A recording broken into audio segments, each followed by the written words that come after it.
For us, information management and dissemination is quite important when you talk about governance, especially for a very strategic state like Lagos. And so today we're going to be taking a look at some quite important issues, more like giving an update on some of the key achievements of the Lagos state government under the able leadership of Mr. Governor, Mr. Babajide Sanwo-Olu. And of course, there is no other person that can do that effectively if not the image maker and the voice of the government, talking about the Honorable Commissioner for Information and Strategy. It's our pleasure to welcome Mr. Gbenga Omotosho. Welcome, sir. Thank you.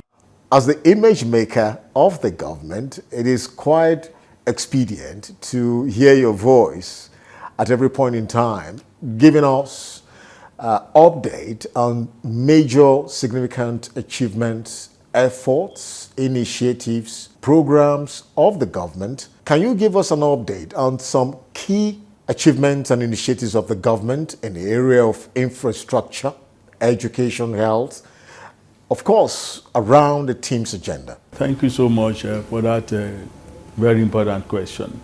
In the past 3 years, it's been very exciting for the administration of Mr. Govt, Mr. Babajide Sanwo-Olu, in the area of infrastructure, education, human development, and in so many aspects of governance from the point of view of many Lagosians that I've spoken with. The effects that they have had from the government in the area of education and health. And these are two critical areas that the government has pumped so much money into. All of us, you know what we went through during COVID-19. We've used this as an experience to pivot that sector to a very considerable height. All of the hospitals that we had one or two issues before COVID-19, if you go there now, they are glittering, rehabilitated. Lagos Island General Hospital, the one on Harvey Road, the one in Isolo. We are building a lot of things that people will see in future. The Massey Street Hospital is there. It's a project of the future, which is already being built now. Doctor's quarters in Lasut, the oxygen center, all of the personnel in that sector, they are better for it now because they underwent training in so many aspects of their profession and so many others. But if you look at Mr. Babajide Sanwo-Olu's administration generally, considering the team's agenda, which is the main foundation of everything that he plans to do, following it from the Pillar T, which is the first one, transportation, a lot has been done. The last time I was in Apapa a couple of weeks ago, it wasn't as bad as it used to be. The government has done a lot of things to ensure that the gridlock that we used to experience in Apapa is no longer there. What is going on there is that the people are just trying to disobey the law once in a while, and then you have a traffic jam, and then the road that is being constructed around Mile 2. Once the construction is over, Apapa will be free and free forever. A lot of progress has been made because of the e-call-up system that Lagos and Nigeria Ports Authority have adopted. The waterways, by the time it came in, we had about 7 ferries. Today, 21 ferries are running and more are coming. And for about 3 years now, Lagos Ferry has recorded no single accident. And then if you look at the high capacity buses, about 100 were injected recently, and then the Lagosians are enjoying them. And recently we launched Lag Ride and then last mile and first mile buses. By the end of this year, by the grace of God, the rail will have been completed, and then it will be open for commercial services around first quarter of next year. We have bought 10-car train from America, then another one from Turkey. So the tracks are being built, almost completed. Everything is going according to schedule. The stations are being built in Ikeja here, in Marina, and all of that.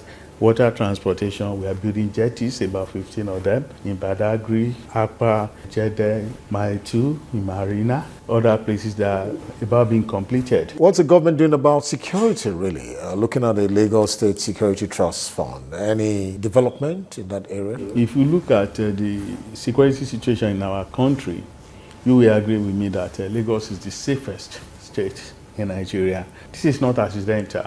It's because the government has put in a lot of resources into that in terms of human and material resources. You are all here when the president came here to join Mr. Governor, Mr. Baide Sanwo-Olu, to hand over some equipment to our security agencies in their hundreds, in thousands, bulletproof vests, head helmets, vehicles, and so many other equipment that were given to security agencies. So security in Lagos is something that we are taking seriously. Recently too, about 1,125 men from our neighborhood watch joined the police constabulary unit. And these men have been replaced to everything that can jeopardize what makes Lagos the safest state in Nigeria we are tackling with. Lagosians would like to know, what does the second term endorsement of Mr. Governor, what would it be? What would it mean for Lagosians? What it means is that Mr. Baide Sanwo-Olu will be there to complete all the good things that he has started. Mr. Baide Sanwo-Olu will be coming to complete Mercy Street Hospital, which is going to be the largest pediatric hospital in Africa. He will be there to complete the Lekki-Epe Expressway, a 6-lane road that was last built in about 42 years ago. He has started rebuilding it now, 2 lanes, turning it into 6 lanes, and concrete pavement, which is going to last for another 40 years. He's going to be completing the mental health center in K2 Ejiri. And Fort Mainland Bridge, very soon, a contractor is going to be appointed, I think in a couple of months from now. He is going to see to the beginning and maybe completion of that road, which is going to be the longest bridge in Africa. And then there are so many school projects that we are doing, so many road projects, especially around the Ikorodu, Kumade Road, Bola Tinubu, Igbobo Road, Agric-Ishawa Road. All these roads are going to be completed. In Ojo, the Buba Marwa Road is going to be completed. The new hospital in Ojo too is going to be completed, the general hospital. So he's coming to complete all of that. He's coming to build the kind of school that we all saw the other day in the Lemoro that we opened. So many things are in the pipeline for the administration of Mr. Baide Sanwo-Olu to return to come and complete. And the GOEAC, the advisory body for governance in Lagos, they saw all of these things and they felt that he deserved to be supported. So they supported him. And then when they went for the primary, the party people saw that Mr. Sanwo-Olu has done very well. So they gave him another opportunity to go and compete to renew his term as a governor of Lagos State. Talking about empowerment, women empowerment, youth empowerment, what are the gains for the second term in the area of empowerment? Today, so many young people in Lagos are very happy because Mr. Governor is supporting technology, he's supporting the arts and entertainment industry, having a program in conjunction with 1 or 2 academies where our young people can go into and learn script writing, how to cast news, produce a play, a movie, and all of that. The government has put in a lot of money into that, and then young people are going in there to develop their talents. The Lagos State Employment Trust Fund is getting more money now to be able to take on as many young people as possible who are trying to start their own businesses. And then our internship program through the Office of Wealth Creation is also there, taking up people coming out of school for them to be able to have work experience. And thousands of them were registered, I think about 4,500 recently. And of all those people, I think over 2,000 of them have gotten the concrete assurances that they are going to be employed. The aim is that all of our young people who are coming out of school will not just sit down at home and have nothing to do. Then our vocational centers, recently thousands of people graduated from those vocational centers. We have 18 of them around Lagos. The beautiful thing about it is that once you pass out, you are going to be given equipment for you to go and start. And then our people who are in agriculture, they are being supported by the government in fishery, looking for where to sell their produce. The Ministry of Agriculture has organized off-takers for them. And people are being given land who are interested in farming to go into farming. So in the case of empowerment, the government is doing a lot. Mr. Governor, a few weeks ago, came up with an announcement. Effective from the 1st of June, total ban on Okada riders in specific local governments, which will also dovetail into some local government councils. Lagosians are a little bit worried with this ban. What's the position of the government, and is this going to be effectively implemented? The Russians have seen that commercial motorcycles symbolize security and safety challenges. And the kind of security challenges that are being confronted in other parts of Nigeria, it is the duty of all Lagosians and the government to ensure that we don't have such security challenges in Lagos. There is no way the laissez-faire attitude of the motorcycle riders can continue in Lagos. What the government has done is to look at facts and figures about Okada. January till April, the first quarter of this year, there were about 1,712 accidents in Lagos. And of these 1,712, 767 of them were Okada accidents, which we are talking about 54%. The number of people who are victims of these accidents, 54% of them are young men between the ages of 30 and 39. So these are figures that are really very disturbing. And there is no government that can wash the blood of its young people being spilled on the road or because they would like to get to a place as fast as possible. And then the security challenges all over the place.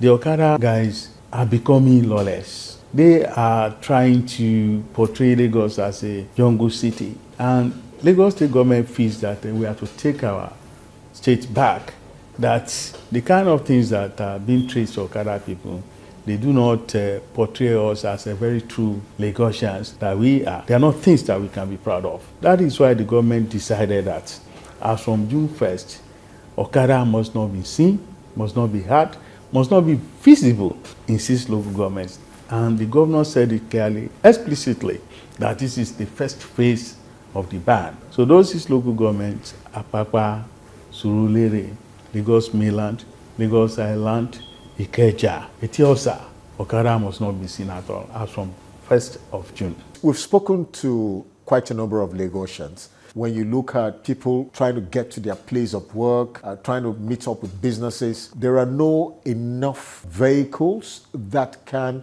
actually reach into the interiors of Lagos. Is that a justification? I do not think so. Lagos is the tiniest state in Nigeria, yet it harbors the greatest number of people. In the 70s, 80s, and even 90s, people were working in Lagos. Nobody was complaining. Even then, we didn't have the number of roads that we have now, and we didn't have the number of buses that we have around now. That is why we are encouraging people to use the waterways. That is why we are building the railway that is coming. That is why we are pushing out buses that can go into these inner areas, the last mile and first mile buses. No matter the advantage that motorbikes may have, they can pick you from the bus stop and drop you in your bedroom. That's fine. The advantages can never be so big for them to outweigh the disadvantages. Why the government say we must put the brakes on Okada. So the people should just give it a chance. And most of the Lagosians that I've spoken with have been on television, have been on radio. People have been coming in. They don't want Okada because they have seen the damage that Okada has done in some other states. And they are now seeing what the government saw a long time ago, that Okada represents a major security challenge. There is a Lagos State Traffic Law 2012, reworked in 2018, which bans Okada from all major highways in Lagos, all major roads in Lagos, and from all bridges in any part of Lagos. The 6 local government is just to give those who are in that trade in other parts of the state enough time to go and look for a more decent way of earning a living. Now, I've not seen Lagosians who are trying to make a case for Okada. Because look at Lekki, for example. As soon as that pronouncement was made, the Lekki people, they had a press conference to say that they were going to back the government in the implementation of that ban, and that they were going to even form a team around their community that will keep Okada away.